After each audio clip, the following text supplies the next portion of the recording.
empezamos co documental, que tamén é a parte central ao final da actividade. Este proxecto, esta actividade, se encarga dentro do 11º Hábitat da Escala Humana de Arquitectura Sen Fronteiras, e tamén dentro do proxecto Agra Barrio de Coidados.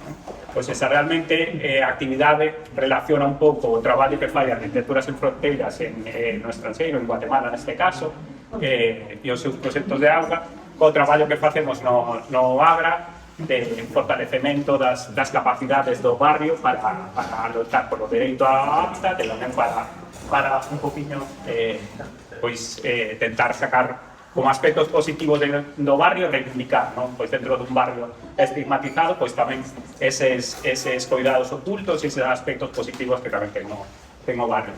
Entón, bueno, pois esta actividade, como xa sabedes, pois bueno, pois vai comezar coa proxección documental A Buena Agua, un documental de Arquitectura Sen Fronteiras, dirixido por Alberto Pla, fala pois un poquinho do acceso á auga en Guatemala, e tamén pois do traballo que fai a Arquitectura Sen Fronteiras para que se cumpla con este dereito. Bueno, temos aquí a Juven, temos aquí a Juven, que é unha das protagonistas do documental, así que unha fortuna e unha sorte tela aquí con nós. E nada, despois do documental, pois vamos crear un espazo de debate no que vamos a poder falar todas e todos sobre o dereito á auga, tanto en Guatemala, tamén en Honduras, e tamén aquí en Galicia. E a parte de Lara e Juven, que xa están por aquí, vai vir tamén un pouco máis tarde a Cacia Naves, que é a directora da Oficina de Cooperación e Voluntariado da Universidade da Coruña, un poquinho para completar. Pero eso, vai ser unha mesa de debate, pero na que estamos todas e todos convidados a falar. Así que, sen máis, eu creo que empezamos co todo.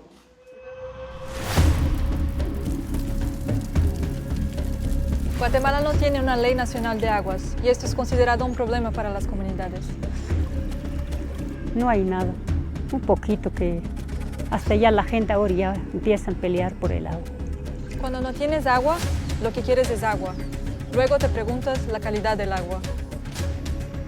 Tenemos mucha agua en Guatemala, pero como el 90% del agua está contaminada. Para nosotros, como los pueblos originarios, el agua es sagrada. Para la producción de caña o la producción de monocultivo se requiere un alto dosis de químicos. Por lo tanto, entonces, el agua está contaminado y todos los ríos lo desvían. Hay unos venenos que están en el túnel. Pero sí había muchos que están tomando todo ese arroyo que va aquí para abajo, está contaminada. Y la gente sigue consumiendo esa agua porque ¿dónde van a ir a traer agua así limpio? Y hay algunos que ya se murieron también por la enfermedad de tuberculosis. Cachunaya, entonces cuando se dice Cachunaya es la abuela agua, entonces hay un respeto. No se puede agarrar el agua y tirarle así nada más. Compartimos la visión de que es la gente, son las comunidades las que van a cambiar sus realidades. Creemos que ellos tienen la autonomía para enfrentar cualquier desafío.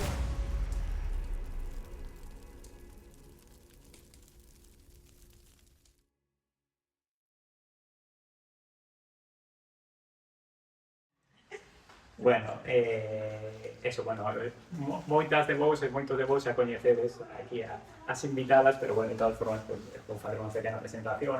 Lara Medín é responsable de proxectos de cooperación internacional de Arquitectura Sen Fronteiras, que há moitos anos traballando, facendo proxectos ali en Guate, coñece mellor que ninguén a realidade da zona. Juven, bueno, tamén te voy a presentar en castellano, aunque ahora ya igual entiendes gallego. Bueno, eso, y que no lo dije, pero gracias. Y gracias a todas por participar. Eso, Juven es empresa comunitaria, lleva muchos años, lleva décadas luchando por la tierra y por el derecho al hábitat en Guatemala. Eso, pues tenemos la suerte de tenerla con nosotros. Conquistes es una de las protagonistas del documental y también es compañera nuestra allí en nuestra contraparte Seattle. Chonde,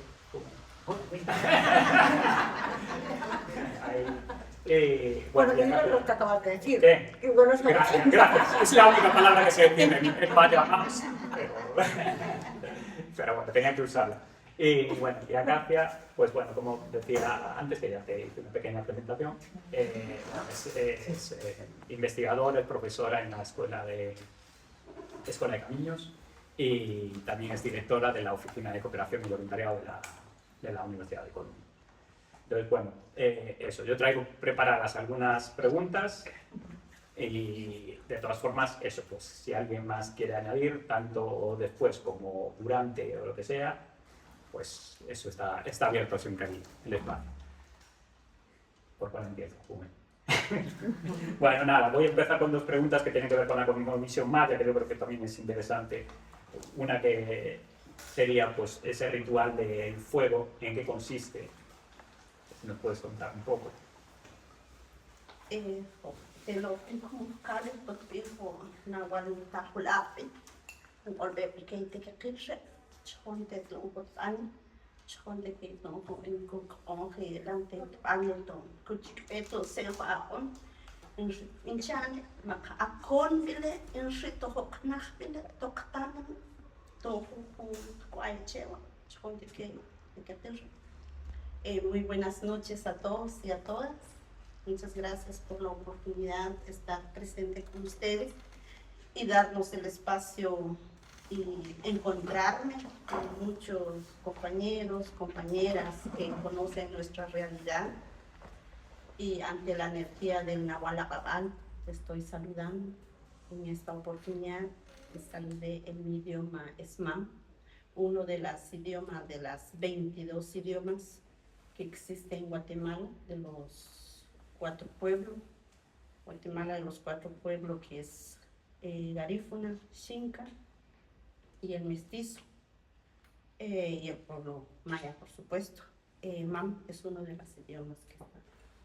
A raíz de todo el proceso que ustedes vieron, el documental, cómo fue, del por qué surge hacia Prodi, y quiero empezar con algo muy importante y es inolvidable, y gracias a estas personas, gracias a la cooperación gallega, gracias a Arquitectos Sin Frontera, que tenemos la oportunidad, a Cristina Nieto, que eso no nos va a olvidar, su primer paso en Guatemala con nosotros, especialmente en la comunidad de Santa Inés, luego Victorias 3, y luego Adrián, no sé dónde está Adrián Ferreiro, y luego Lara, que han conocido nuestra realidad, cómo ha vivido las comunidades desplazadas. Ustedes escucharon por qué el desplazamiento de las comunidades, por qué la población indígena se mueve del otro lado, a un extremo a otro extremo, donde realmente existen las industrias cañeras, donde existieron las industrias bananeras, la zona ganadera, que en principio obviaron toda esa zona, esas comunidades pequeñas, sin el reconocimiento. Sin embargo, hoy por hoy, muchas de estas comunidades, precisamente Mamcacolá, le decía yo, no sé, vieron ustedes la plantación de caña, esa finca era finca Cuchumatanes en el 2019, antes que nosotros llegáramos. Después vieron otra parte, que ya algunos ranchitos, ya es como segunda etapa. Si nos damos cuenta cómo esto está hoy, es otra historia. Entonces, relacionando con la pregunta que hace Diego, ¿por qué relacionamos el agua? ¿Por qué la cosmovisión? ¿Por qué la ceremonia? La ceremonia es importante en la vida de nosotros, los pueblos originarios, los pueblos indígenas, porque la ceremonia es la que abre la puerta, es el espíritu, es la convivencia armónica de cada pueblo. Es la conexión que tenemos nosotros, las mujeres, los hombres, con todo la que está a nuestro contorno. La cosmovisión no es hasta ahorita. La ceremonia para pedir permiso ante los 4 puntos cardinales, la ceremonia para pedir que haya buena energía, que haya buena organización, que haya buen trabajo, que haya una buena proyección, es conectarnos desde la Madre Tierra, desde el Padre Sol, desde el agua, desde el mar, desde el aire. Por eso decimos de los 4 puntos cardinales que marca, son los 4 puntos estratégicos que tenemos. Y si hacemos una comparación, en la Biblia siempre te dice, no voy a predicar, pero en la Biblia siempre dice de que solo existe el Padre, pero nunca existe el Madre, ¿o sí? O en la religión, en la cosmovisión, es que existe la dualidad, el equilibrio, la complementariedad. Si no fuera por una mujer, no existiera el hombre. Si no fuera por el hombre, no existiera la mujer. Entonces, la complementariedad de la vida de ambos, padre, madre, no existe hijo ni espíritu, sino que es todo, es el conjunto de la vida, es el conjunto de un cosmos que está a tu contorno. Entonces, precisamente nosotros le pedimos, y uno de los cargadores o uno de los nahuales, que es el Limosh.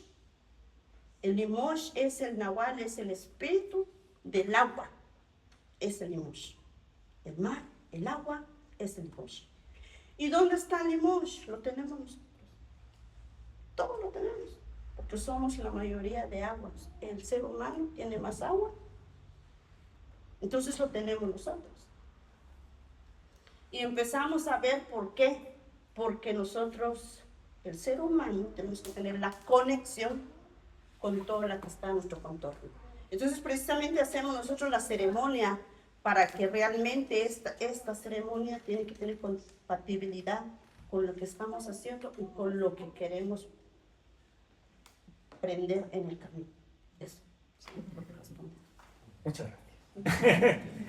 Bueno, ya me has respondido a 2 preguntas. Está bien. Bueno, por dejar descansar un poco a Juven, le voy a preguntar un poco a Lara. También tenía preparada una pregunta, antes se la comenté y me dijo que no me iba a responder. Iba a responder un poco lo que le diese la gana, así que yo te la voy a hacer igual. No, bueno, lo que le quería pedir un poco que enmarcase pues, dentro de del trabajo de Arquitectura Sin Fronteras a lo largo de todos estos años en Guatemala, pues estos proyectos de agua, y que nos explicase un poquito en qué han consistido estos proyectos. Claro, yo le dije, no voy a dar una chapa sobre lo que hace ASFI. No, no voy a contestar eso. No la que esta vez, pero bueno. No, bueno, ¿puedo contestar otra cosa? Sí. Lo que quieras. Siempre. No, porque, bueno, primero agradecer el espacio y la verdad que las personas que nos hemos encontrado aquí, porque yo creo que de alguna manera tenemos un vínculo en algún momento de nuestra historia con Guatemala, con el agua, con la gestión comunitaria, no sea del agua o sea de otras cosas, ¿no? Como que creo que nos unen esas cosas que nos conectan. Bueno, yo le dije a Diego que no quería contestar la pregunta porque no quiero echar una chapa sobre ASFE, empezó con un proyecto, no sé qué. No, eso. Bueno, si quieres. No, yo creo que no es necesario, o sea, quiero decir, no lo veo tan importante como poder aprovechar el espacio para contextualizar un poco el recorrido de las comunidades indígenas en la lucha por la tierra y un poco más bien para poder contextualizar algunas cosas que creo que se han quedado cojas en el documental y no se entienden, poder ampliar un poco más esa información. Así que me cojo mi espacio para decir esto. Maravilloso. Entonces, bueno, Guatemala es un país en el que el 60% de la población es indígena, pero hay un reparto muy desigual de la tierra. La lucha de los pueblos originarios es recuperar la tierra porque es el sustento de la vida, ¿no? y el 80% de la propiedad lo tiene el 5% de los propietarios, ¿no? Hay grandes extensiones de plantaciones de caña de azúcar, que es lo que vimos en el documental. Y sufrió un conflicto armado muy fuerte, que acaba con un acuerdo de paz en el 96, en el que se establece lo que es el Fondo de Tierra, que es una manera de resarcir a las poblaciones indígenas para tener un mecanismo para poder acceder a la tierra. Pero este mecanismo para poder acceder a la tierra es un mecanismo diseñado para fracasar, la verdad. Diseñado para poner a la población indígena en una situación de una tensión muy grande y con un sistema muy complejo de gestionar, que es el marco en el que está el proyecto del que estamos hablando ahora, ¿no? Estas poblaciones indígenas, desde el año 96, empiezan diferentes procesos de lucha por la tierra para poder... El mecanismo es el siguiente, ¿no? Las familias se tienen que organizar y tienen que encontrar un terreno que puedan comprar, que alguien les quiera vender. Entonces, estos terrenos normalmente están a nombre de grandes finqueros. Entonces, primero es conseguir que un finquero te venda una tierra a la población indígena, porque no se la quiere vender a la población indígena, la quiere vender a otro finquero. Entonces, primero es conseguir un finquero con cierta sensibilidad que quiera hacer eso.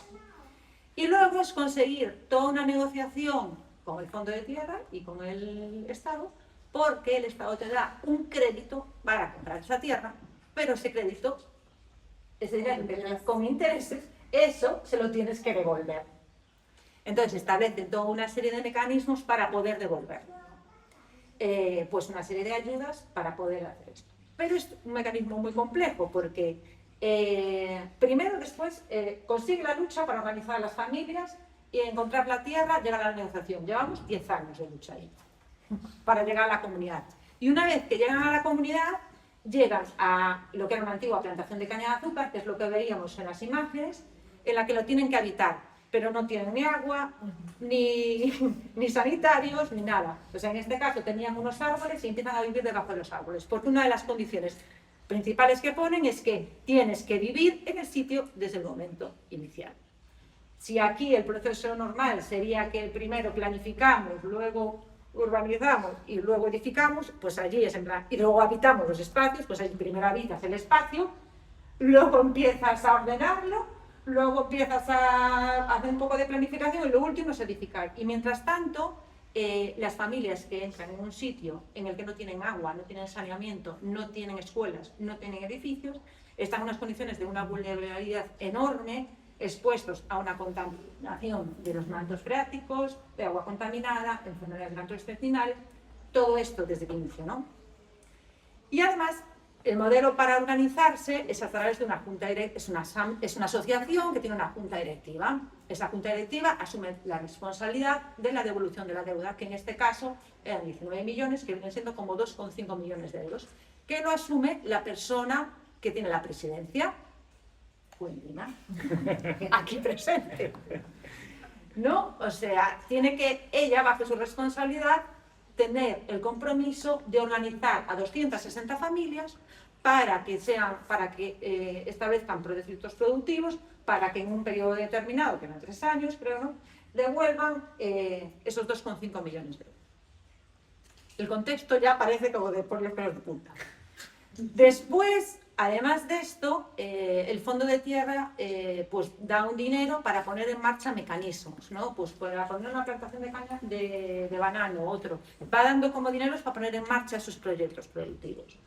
Esos proyectos productivos tienen que funcionar con el compromiso de esas 260 familias, de estar gestionando y demás. Todo esto se hace a través de un proceso, que quienes hemos llevado subvenciones públicas, lo sabemos, engorroso de tienes que presentar todo el Guate Compras, que es una plataforma, toda una burocracia y un papeleo en torno a esto, porque tú estás trabajando con dinero del Estado complejísimo y súper adaptado al contexto y las capacidades, ¿no? O sea, es muy complejo y está diseñado para fracasar.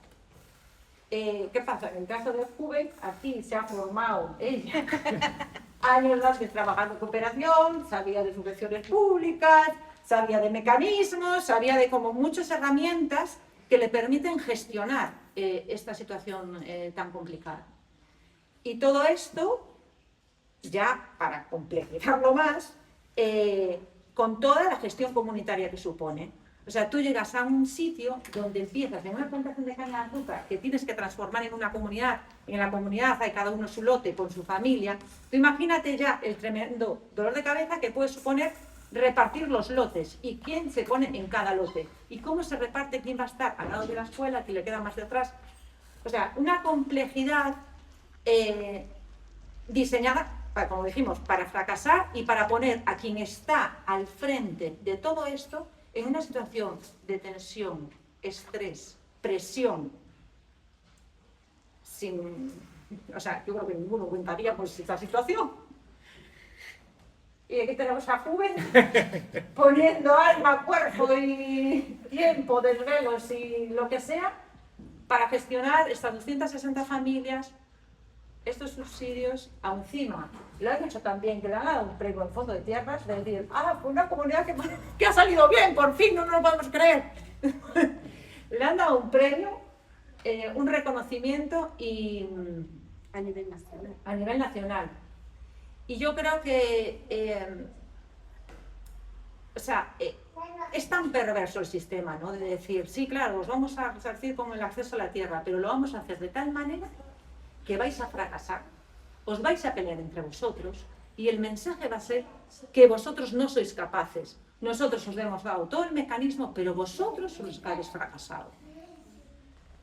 Y nada, poner en valor el semejante esfuerzo que supone esto y claramente ASFE con sus proyectos pues que no tiene nada que ver con esta historia. O sea, Esto se lo iba a preguntar a Pero Lara ya respondió. pero le quitamos esa presión. Eso es lo que te da la gana.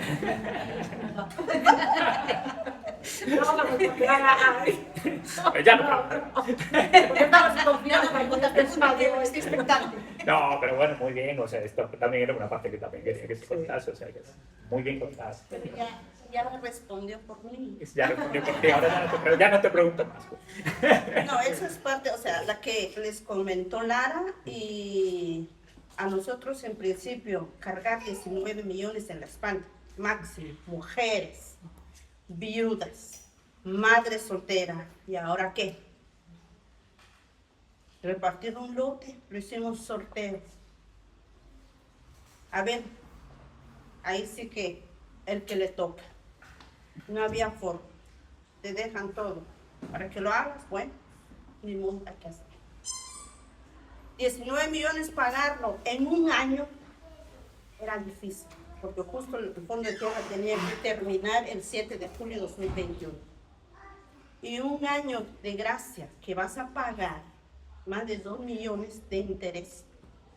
Al final solo pagamos 900,000 el primer año y 635,000 de interés.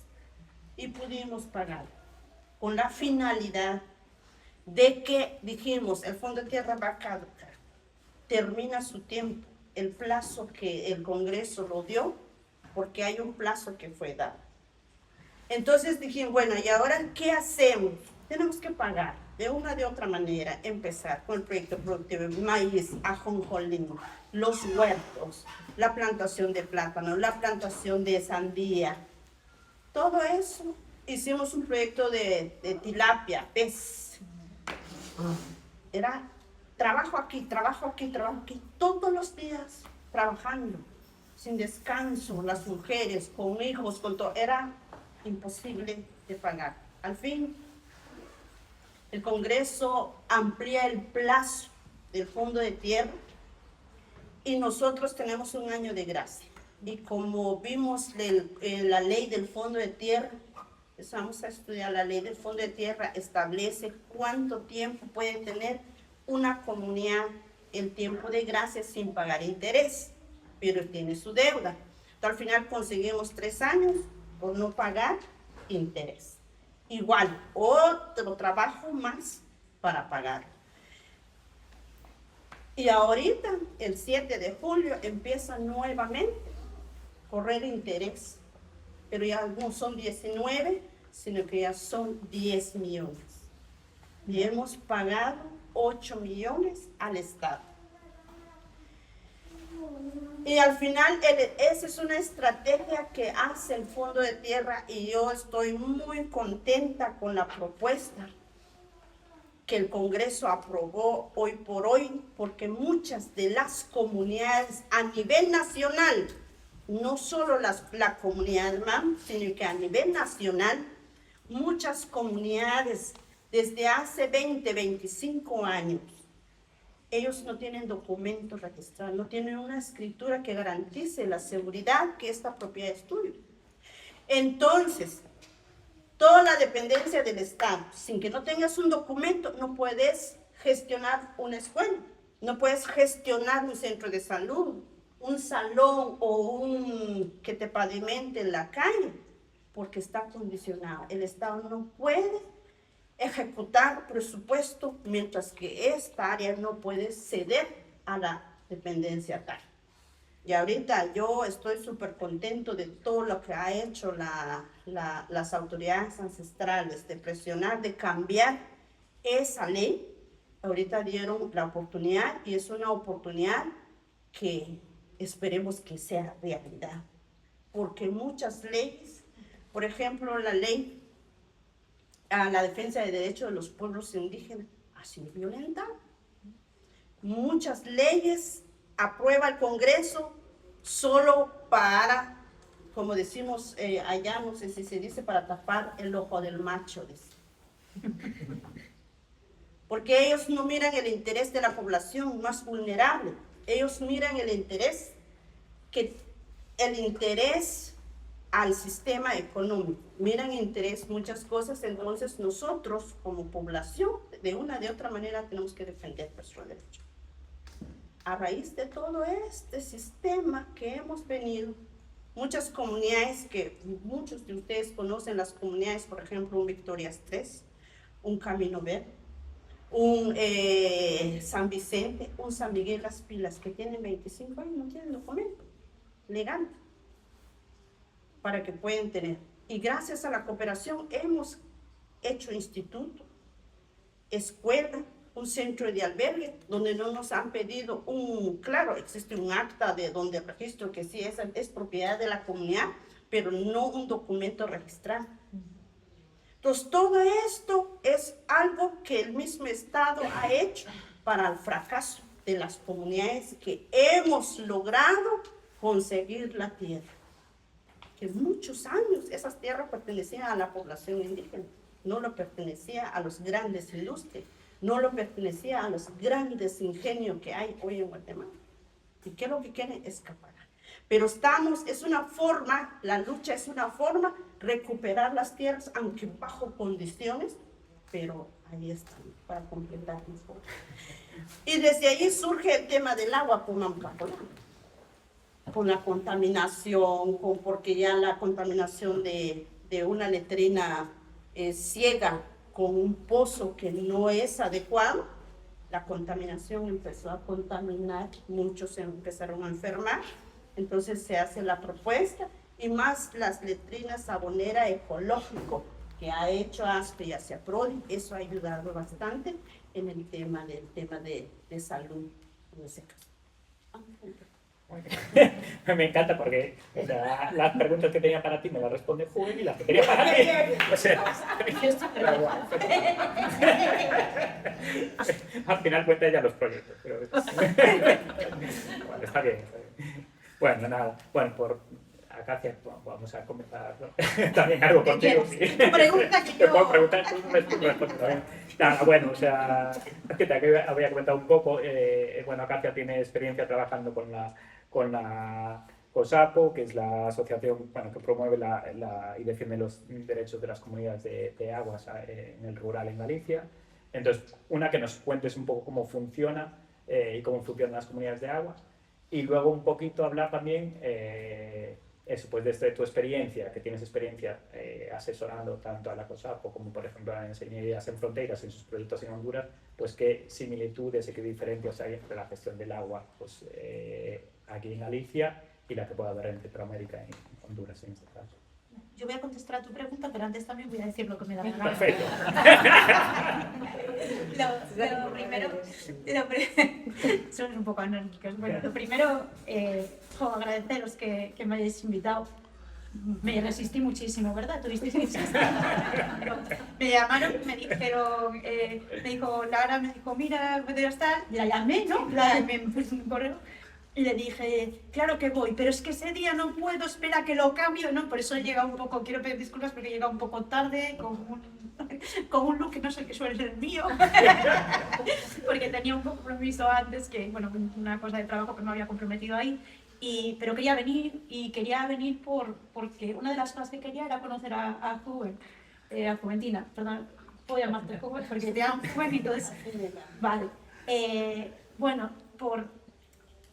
porque yo llevo años trabajando, como dices, en temas de abastecimiento de agua rural, de gestión comunitaria de agua, y bueno, vengo del mundo de la hidrogeología y de todo el tema de geoquímica y cosas de esas, a nivel científico. Entonces, bueno, me gustó mucho pasarme a esta parte de la comunidad porque es algo en el que trabajas con la gente, en el que haces cosas que, pues, cambian pequeñas cosas, pero ¿qué tal?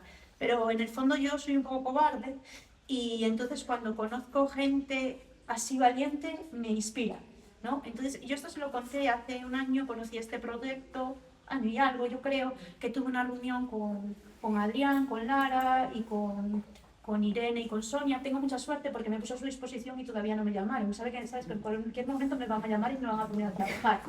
Pero de momento todavía me estoy librando. Y les conté una cosa, y es que yo tengo mucha curiosidad por Guatemala, porque yo vine de Asturias, donde vestimos más de colores. Y me vine aquí a Coruña, donde todo el mundo viste de Inditex, mucha gente, y de gris, ¿no? Y en mi clase, en mi primer año de clase, todo el mundo me reconocía. Yo tengo un amigo que me hizo amiga de él porque cuando quería saber dónde estaba la pandilla miraba a alguien de colores y se sentaba a mi lado. Y entonces él trabaja en cooperación, trabajó en Salvador y trabajó en Honduras y en muchos más sitios del mundo después. Pero la primera vez que estuvo en Centroamérica, estuvo en El Salvador y hizo una visita a Guatemala. Y yo siempre decía, ¿cómo estás? Y no me contestaba, ¿sabes? Estaba muy ocupado descubriendo el mundo y no me escribía. Y un día de repente me llama él y pensé que le había pasado algo y me dice, tienes que ir a Guatemala, es tu país. Y me lo dijo aún no he ido, pero lo tengo ahí preparado, pero me lo dijo primero por los colores, ¿no? Pero la otra cosa que me lo dijo es porque yo tengo una necesidad de cada cierto tiempo, cuando tengo un momento tal, necesito como conectar con la naturaleza, ¿no? Y él me lo dijo cuando he visto este documental, dije, a esto se refería, ¿no? Yo todo este tema de la madre agua, yo no lo veo, o sea, nunca me lo han enseñado así culturalmente, pero sí que me pasa una cosa, y es que supongo que es una cosa familiar, educacional, ¿no? De cuando hay una época de estrés total, en mi casa se sube a la montaña, de toda la vida. De hecho, en la adolescencia mi manera de rebeldía era no subir a la montaña con mis padres. Y entonces iba a la montaña o al mar o tal, ¿no? Y ahí es donde siento como que me recarga las baterías, ¿no? Sobre todo los espectáculos de la naturaleza que son grandiosos, que de esos ustedes tienen muchos más que nosotros acá. Porque aquí estas calles, no, a mí no me conectan con nada. Vale, me conectan con los amigos, pero con nada más. Pero cuando uno llega a un sitio como esos lagos gigantes, cuando viene el invierno una gran borrasca y ves esas olas gigantes y tal, a mí eso me conecta, ¿no? O sea, me hace sentir lo grande que es la naturaleza y lo pequeños que somos nosotros y me coloca en mi sitio un poquito. Y entonces por eso él me decía que que me iba a gustar mucho ese país. Y cuando... Bueno, y a mí me inspira mucho conocer a gente así, valiente, ¿no? Porque al final todos son personas. Es decir, ahora estoy en la universidad y es que no, porque la relación, el convenio de no sé qué universidad, no sé, al final son personas. Es que alguien conozca a alguien de allí y entonces los dos tengan una voluntad de moverse. Y para que las cosas funcionen y para que las cosas salgan adelante, al final son personas que luchan por ellas, ¿no? O que tiran por ellas. Entonces, en algunos casos, esas luchas son muy duras, muy largas y muy complicadas, como esta, y entonces la gente que tira es gente muy especial. Entonces, me parece un privilegio estar aquí escuchándola, y además tan de cerca que tengo butaca de fácil. Entonces, bueno, eso es lo primero que quería decir. Y luego, sobre lo otro, tengo que decir que hay unos problemas que son los mismos y otros que son muy diferentes. La gestión comunitaria del agua en Guatemala yo no la conozco. Conozco la gestión en Honduras, incluso un poquito de El Salvador. Entiendo que las realidades son muy diferentes porque en las zonas en las que yo estoy trabajando no hay tal cultura indígena, ni hay esta conexión con la naturaleza. Entonces, a veces todo el tema de sensibilización de la contaminación y tal es mucho más compleja, tienen otras cosas más sencillas, ¿no? Pero lo que sí que hay es eso de que haya una necesidad y la gente se organice para conseguir algo, ¿no? Y eso es como nació toda la organización comunitaria de los bienes comunes, pues de todo, no solamente del agua, del molino, ¿no? En el que todos iban a construir el molino entre todos, el molino era del pueblo, cuando se estropea la gente sigue poniendo, o sea, yo, la abuela de mi marido sigue poniendo dinero para que el molino no caiga, ¿no? Y era un molino para todos y lo van compartiendo, ¿no? Y es, pues la necesidad te une a veces, ¿no? Y entonces en eso se parece. Se parecen eso y se parecen los problemas. Ahora estamos empezando un proyecto de tema de metales pesados en Honduras y me decían los de, bueno, en cooperación y tal, y me dicen, ¿qué proyecto tan interesante esto de los metales pesados en Honduras? A ver si la contaminación es natural o es de los vertidos o de tal. Dije, me parece muy interesante, cuando quiera lo hacemos en Galicia. Porque son cosas que ustedes tienen ese problema y nosotros lo tenemos también. Y aquí tiene más pecado, porque encima aquí hay recursos para afrontarlo y no se está afrontando, ¿no? Entonces, esos problemas son comunes, o sea, un problema de que las administraciones a veces se desentienden de los problemas comunitarios. ¿Por qué? Porque ustedes son una minoría, pero aquí al rural digamos que de algún modo también lo es, ¿no? No es un tema étnico, racial, cultural, pero sí que es como una manera de vivir que se está perdiendo, que cada vez es menos popular, por decirlo de alguna manera, y sí que... bueno, yo pienso que en algunos sentidos son zonas que están muy abandonadas. No es tanto que estén muy abandonadas, como que hay cosas básicas que en realidad para la administración sería bastante sencillo de afrontar y que no se están afrontando. Lo cual, como digo, me parece más disgusto que en otros sitios donde no hay recursos para afrontarlos, ¿no? Y entonces hay ciertos problemas comunes, como que una vez que hay agua, me encantó la frase que decía, no, la gente lo que quiere es tener agua, porque yo a veces eso lo digo, cuando me mandan una analítica, les digo, me dicen, ¿esto está bien? Digo, no, pero no se lo digas. Claro, yo le digo, ¿tú tienes otra fuente de agua que esté bien? No, bueno, pues de esto no van a morir, o sea, esto no es bueno, a largo plazo puede generar enfermedades, puede tal, que usted lo sepa, pero mientras que no le puedas ofrecer una fuente de agua saludable, pues la gente primero quiere agua y luego se preocupa por la calidad del agua, ¿no? Y eso es pasa en Galicia. La gente lo que quiere es agua, lo que está preocupada es que en verano no se seque el pozo o no se seque la traída del manantial, pero no está pensando en la calidad del agua, ¿no? Ahora tenemos que ir a ese paso. Entonces eso es una cosa que tienen en común. Lo que tienen diferente son los problemas. Aquí hay un entorno mucho más favorable en cuanto a los recursos económicos que la población puede hacer. O sea, la gente del rural no es rica, pero sí que puede poner una pequeña parte, o sea, con lo que pagan de luz podrían pagar algo para el agua. Por supuesto que si lo consiguen más barato, mejor, pero quiero decir que no hay una gente que no esté pudiendo beber porque no pueda pagar 20 euros o 100 euros al mes, ¿no? Al año para arreglar la traída. Entonces, la gestión de recursos es mejor, el acceso a tecnología es infinitamente mejor,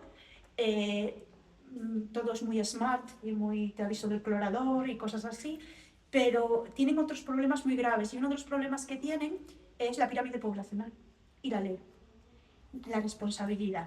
El problema es que las juntas de agua acá tienen con la ley de aguas de Galicia tienen una responsabilidad penal. Es decir, que si hay un vertido y tus vecinos se ponen enfermos y la traída tú eres el presidente, el que te vas a la cárcel eres tú. Vale, eso es un problema. ¿Por qué? Porque iba a ser yo que soy presidenta, ¿no? Hace falta gente que asuma esa presidencia y cada vez es más difícil. Y luego el otro problema que tienen es que quitando algunas zonas tipo Ría de Pontevedra, que vive gente que en realidad vive en Vigo pero ahí viene, o cosas así, la gente que realmente está en el rural está totalmente envejecido. Entonces tú ves a las traídas de agua y no son gente como de nuestra edad, ni más jóvenes que podían ser antes, ¿no? Están todos jubilados. Y eso es un problema. Eso es un problema, primero, porque se pierde el saber, que eso es muy importante. Por ejemplo, el agua de Galicia es ácida, ¿no? Y entonces tiene un pH más bajo de lo normal. Entonces eso hace que se liberen ciertos metales. Antiguamente la gente sabía de dónde venía el agua, encalaba las superficies, con eso cambiaba el pH del agua y el agua tenía menos metales. No me digas por qué lo sabían, porque no hacían analíticas, pero ahí había un saber, ¿no? un know-how, que dicen ahora.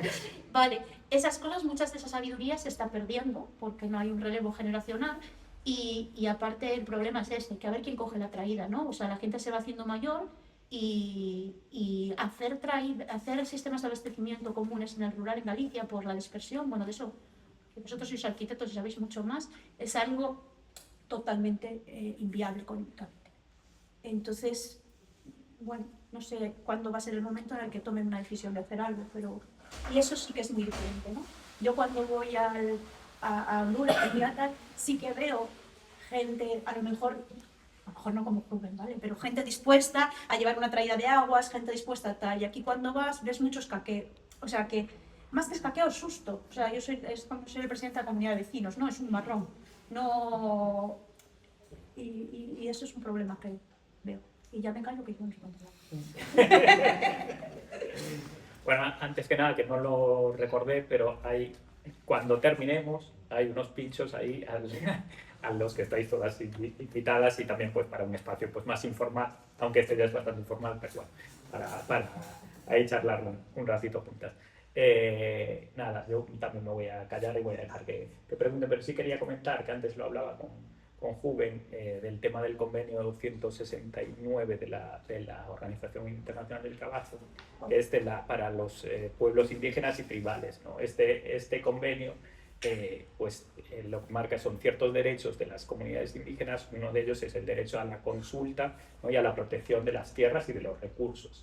¿Esto qué quiere decir? Que antes de que se instale una empresa, por ejemplo, en un cierto territorio, una empresa minera, o alguien pues, que pueda contaminar las aguas, como en el caso de las cañeras que hablábamos antes, se tiene que consultar a las comunidades que están allí instaladas y que se van a ver afectadas. Esto es la teoría, la práctica es que, bueno, Juven encuentro.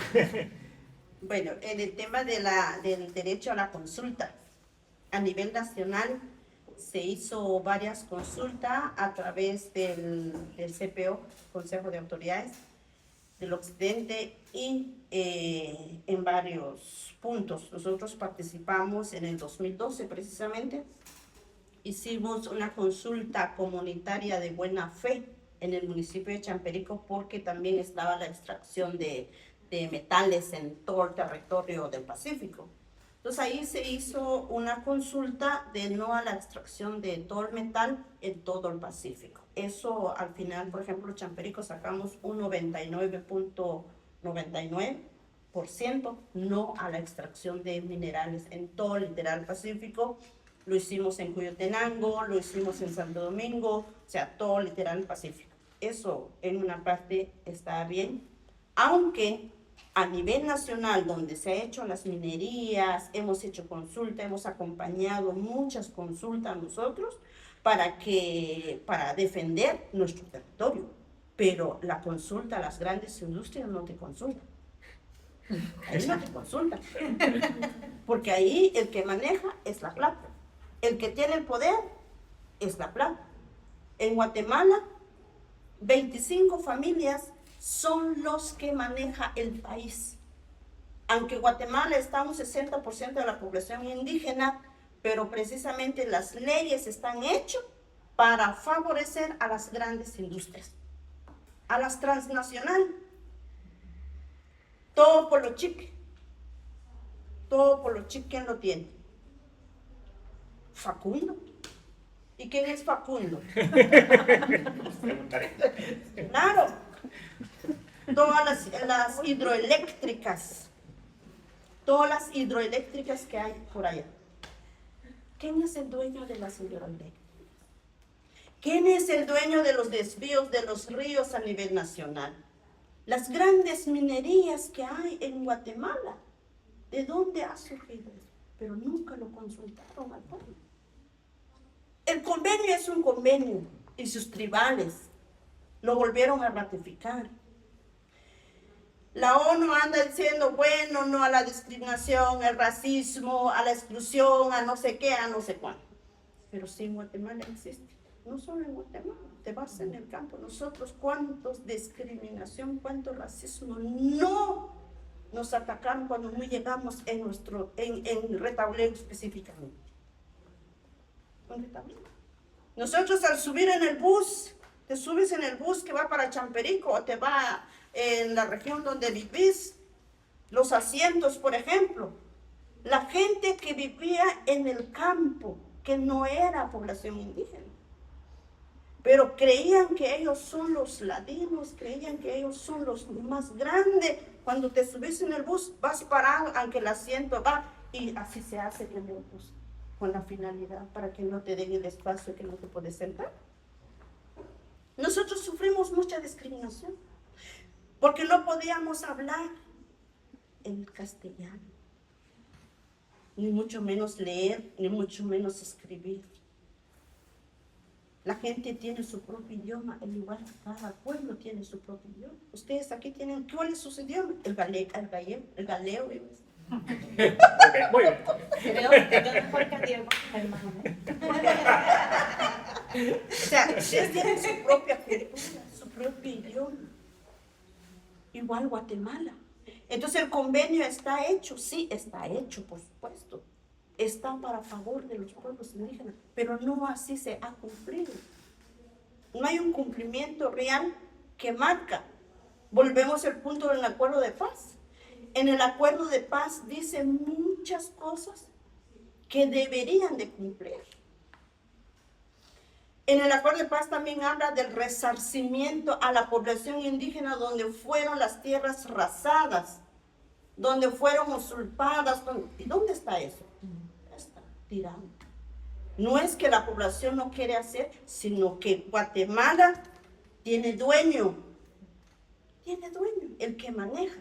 Y mucha gente aplauda a esa gente, porque no vive la necesidad, no vive la realidad de la población, porque ellos se mantienen más arriba, en otro techo. Nosotros vivimos. Entonces, ese es el problema que hay.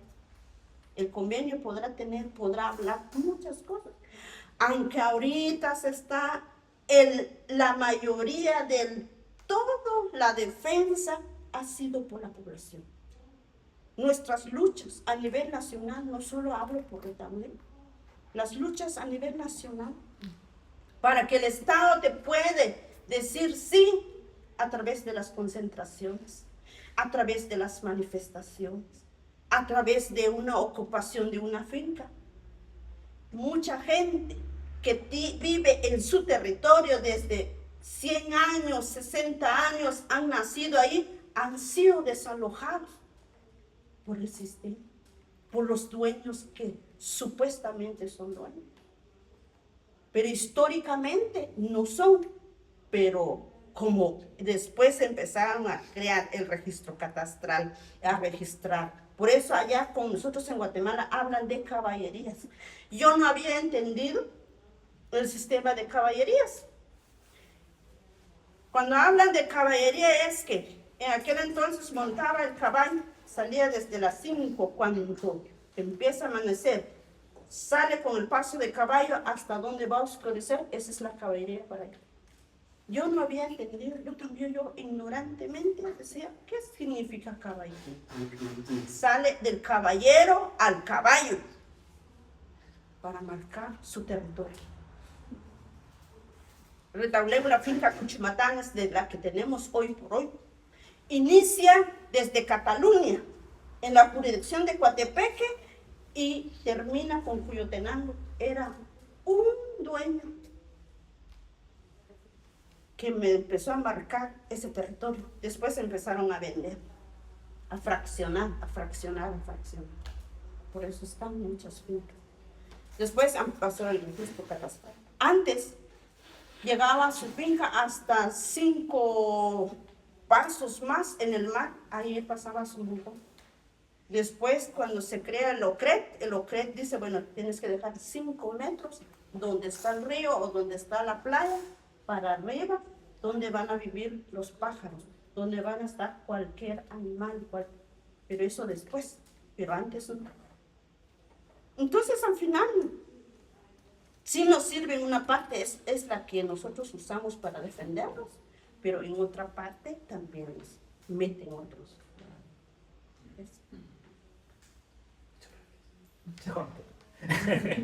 Bueno, nada, realmente, o sea, sí que creo que es un tema interesante, porque al final sí que hay como cierta protección. Otra cosa es que realmente luego, pues en la realidad no se aplica, pues por lo que dice Huber, porque al final el poder está en los grandes empresarios y en las grandes industrias y hacen lo que les da la gana. Y si tienen que matar a gente, la matan. ¿Sí?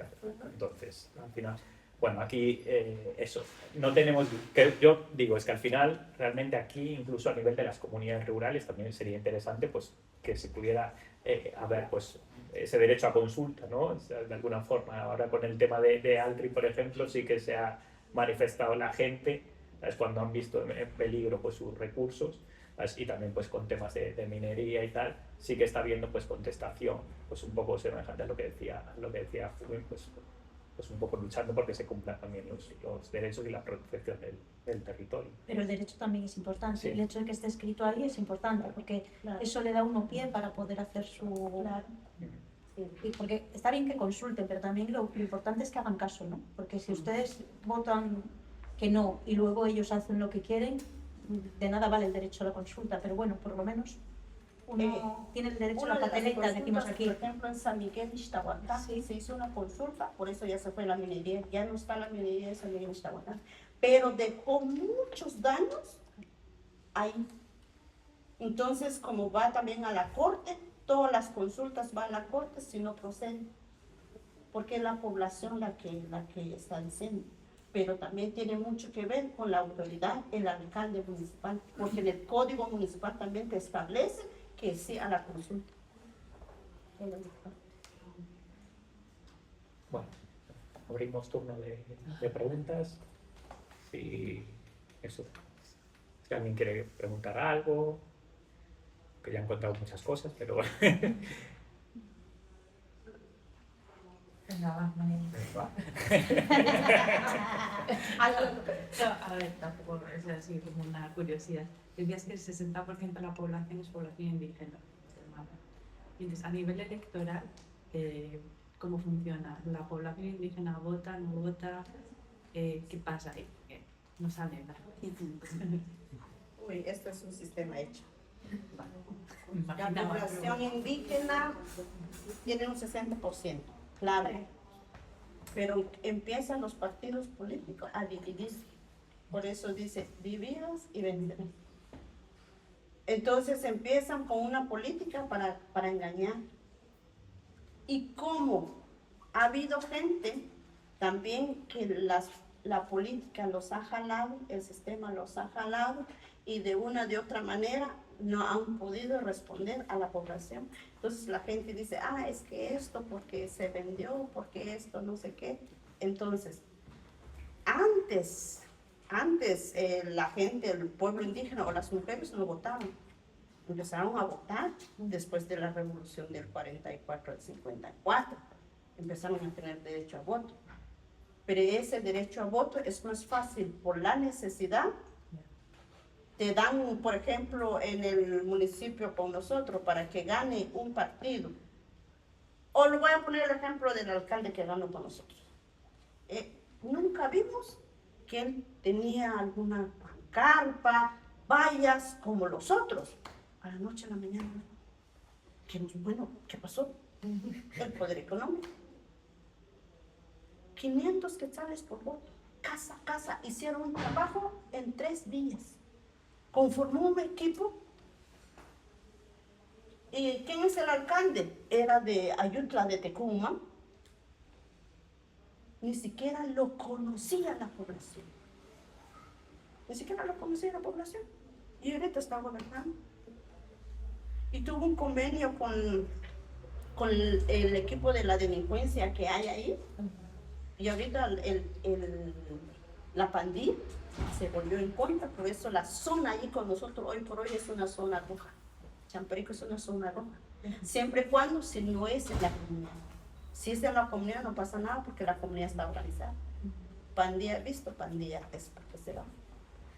Ahí no puede, ahí los castigan, después lo reportan a la policía, pero tiene que llevar una lección o tiene que trabajar, o sea, es otro sistema, pero en el mero municipio. Eso no es una. ¿Por qué? Porque tuvo convenio esa persona sin que conoce la población en sí al llegar ahí sin saber qué es lo que tenía que encontrarse. Entonces, en Guatemala, la población indígena sí vota. Vota. Pero, como también existe un problema, que muchos partidos deberían unirse. Sale un partido aquí, otro partido aquí, otro partido, y al final se divide. Eso nos pasa aquí también. Se divide. También pasa esa gente. Mientras que la derecha se unen más. Tenemos más común de lo que piensan. Tú te vas, yo me voy, tú te vas. Si ganas, de todas maneras, ganamos todo. Pero mientras que allá andan peleando, aquellos usan. Eso es una estrategia que busca, o busquen alguna estrategia para pasar otra ley, mientras que la población está detenida. A veces, una vez, ya no me recuerdo qué fue la ley pero justo había un campeonato a nivel mundial, la gente con el Congreso aprobando. Entonces, eso es lo que pasa, pero ese es el sistema hecho para eso. Eso aquí también pasa, ¿eh? En el fútbol mundial es una época de sacar leyes colectivas, mundial, campeonato de Europa.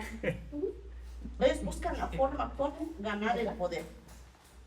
Pero es un sistema hecho. Y creo que no solo en Guatemala esto pasa. No. Sí. Pasa en todos lados. Y se aprovechan de la población. Máximo, por ejemplo, con nosotros, la pobreza, la desigualdad, la hambruna. Entonces, la gente, ¿qué es lo que hace? Bueno, ya que me dan mis 200 quetzales.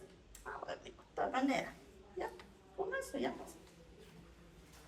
Eso ya. Entonces, al final, ese es un aprovechamiento con la necesidad de la población.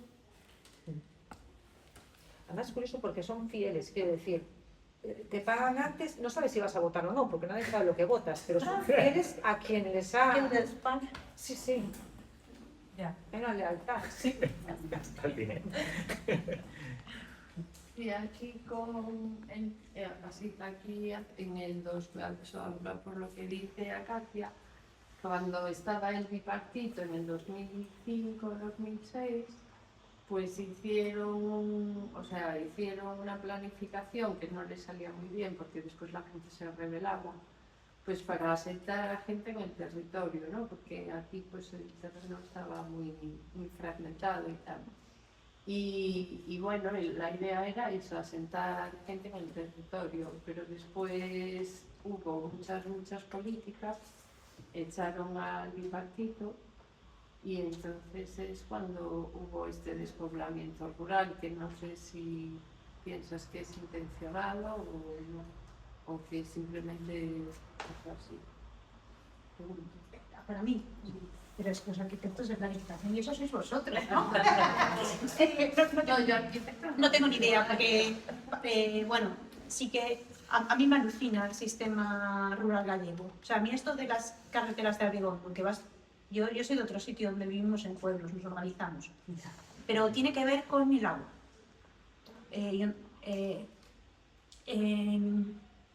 Por ejemplo, en Asturias, el tipo de suelo, el tipo de geología, el tipo de tal, permite conseguir agua en riegos, en tal, ¿no?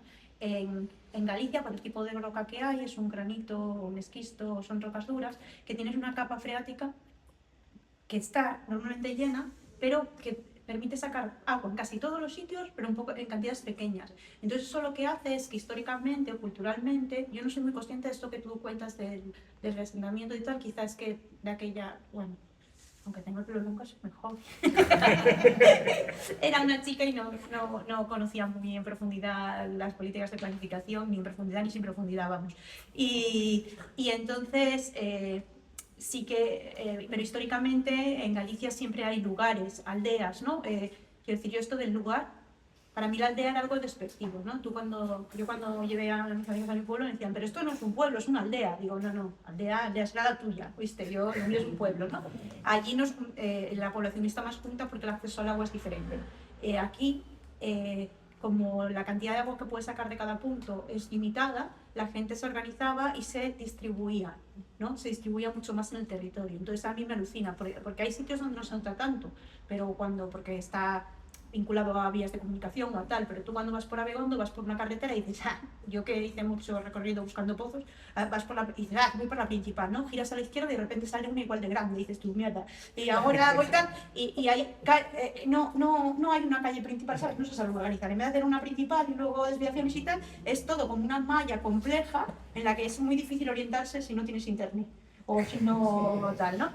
Y sí que eso está vinculado, pero no es casualidad, ¿no? Esto viene de tal. Otra cosa es todo el tema del éxodo de la vida rural a la vida urbana, pero eso es razonable, ¿no? O sea, eso es razonable porque en cuanto tú tienes cierta edad y vives muy lejos del hospital, pues quieres vivir cerca del hospital. Y cuando tú vives en un sitio tienes que tener un convencimiento muy grande, pero si viviendo en una ciudad tienes mejor acceso a los colegios, tienes mejor acceso a la sanidad, tienes mejor... O sea, quiero decir, es algo estructural. Evidentemente hay una manera de frenarlo y la manera es acercar los servicios de la manera que sean sostenibles. Yo no digo que tiene que haber un centro de salud en cada aldea, entendedme, pero es un problema de acceso a los servicios, ¿no? O sea, quiero decir,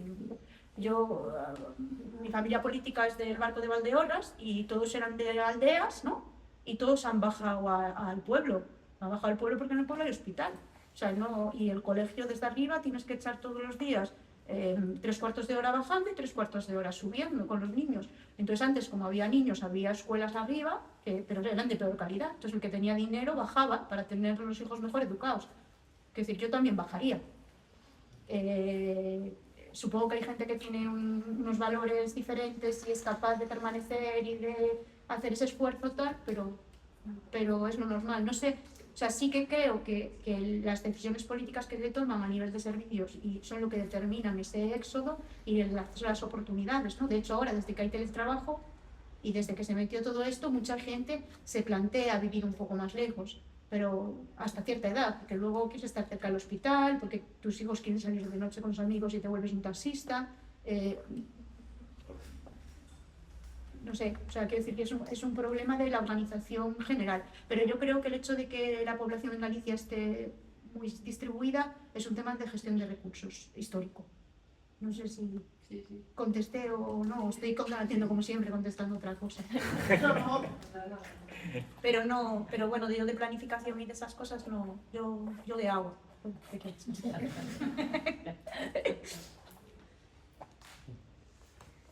¿Alguna pregunta más? ¿O pasamos los pinchos? Bueno, pues nada, daros las gracias a todas, a todos por vir, gracias, Chaconte, gracias. Nada, eso, pues encantado, la verdad que fue un espacio súper bonito. Y bueno, agradecer también a Revolteira por los espacios, por la amabilidad, por estar dispuestos ahí siempre a apoyar cualquier iniciativa. Nada, eso, muchas gracias.